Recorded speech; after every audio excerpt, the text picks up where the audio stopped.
everyone, it's me Snigdha and you are watching Queen with Love।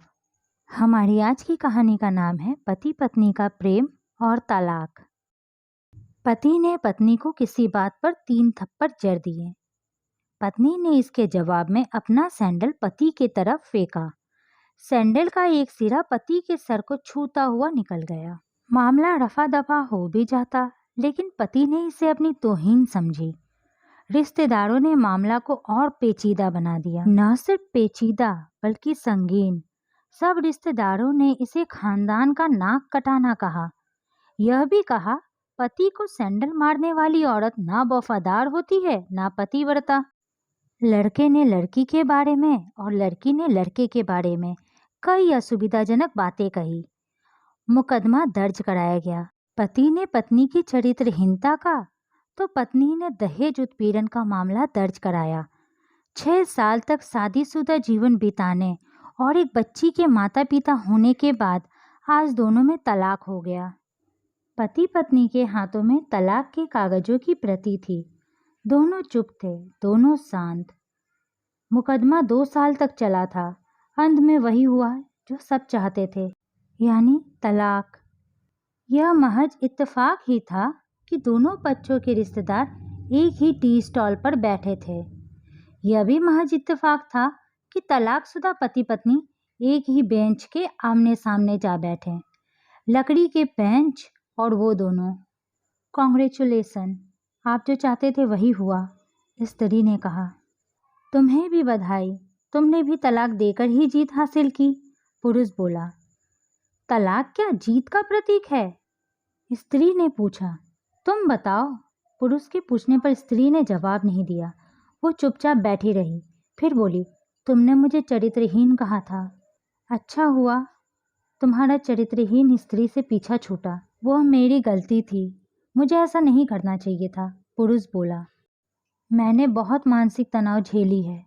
स्त्री की आवाज़ सपाट थी, ना दुख ना गुस्सा। जानता हूँ, पुरुष इसी हथियार से तो स्त्री पर वार करते हैं जो स्त्री के मन और आत्मा को लहूलुहान कर देता है। तुम बहुत उज्जवल हो। मुझे तुम्हारे बारे में ऐसी गंदी बातें नहीं करनी चाहिए थी। मुझे बेहद अफसोस है, पुरुष ने कहा। स्त्री चुप रही। उसने एक बार पुरुष को देखा। कुछ पल चुप रहने के बाद पुरुष ने गहरी सांस ली और कहा, तुमने भी तो मुझे दहेज का लोभी कहा था। गलत कहा था, पुरुष की ओर देखती हुई स्त्री बोली। कुछ देर चुप रही, फिर बोली, मैं कोई और आरोप लगाती, लेकिन मैं। इतने में प्लास्टिक के कप में चाय आ गई। स्त्री ने चाय उठाई। जरा सी चाय छलकी। गर्म चाय स्त्री के हाथ पर गिरी। इश की आवाज़ निकली। पुरुष के गले में उसी क्षण ओह की आवाज़ निकली। स्त्री ने पुरुष को देखा। पुरुष स्त्री को देखे जा रहा था। फिर पुरुष ने पूछा, तुम्हारा कमर दर्द कैसा है?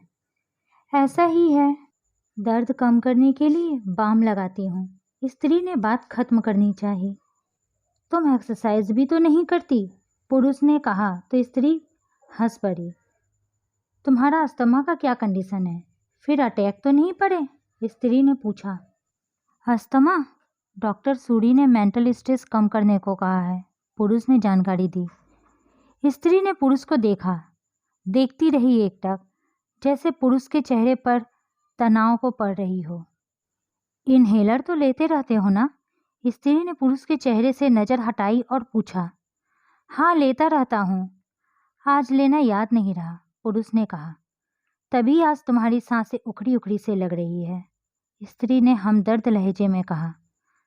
हाँ, कुछ इस वजह से भी और कुछ। पुरुष कहते कहते रुक गया। कुछ तनाव के कारण ना? स्त्री ने बात पूरी की। पुरुष कुछ सोचता रहा और फिर बोला, तुम्हें 4 लाख रुपए देने हैं और 6,000 रुपया प्रति महीना भी। हाँ, फिर? स्त्री ने पूछा। वसुंधरा वाले फ्लैट की कीमत 20 लाख रुपए होगी। मुझे सिर्फ 4 लाख रुपए चाहिए, स्त्री ने स्पर्श किया। बिटिया बड़ी होगी, 100 खर्च होंगे, पुरुष ने कहा।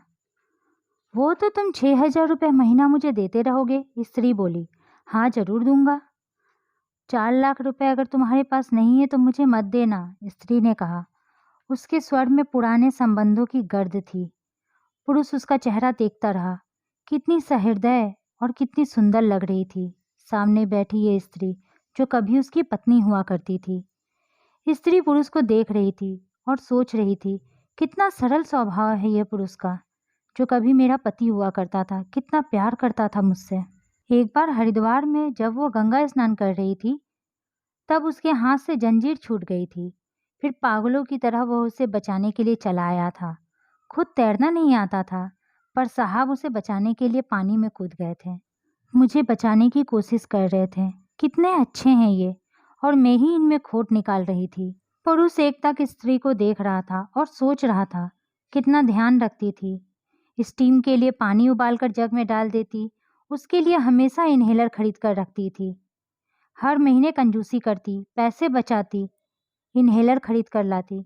दूसरों की बीमारी की कौन परवाह करता है, यह करती थी। कभी जाहिर भी नहीं होने देती थी। कितनी संवेदनशील थी। मैं अपनी मर्दांगी की नशे में रहा। काश मैं उसके जज्बे को समझता।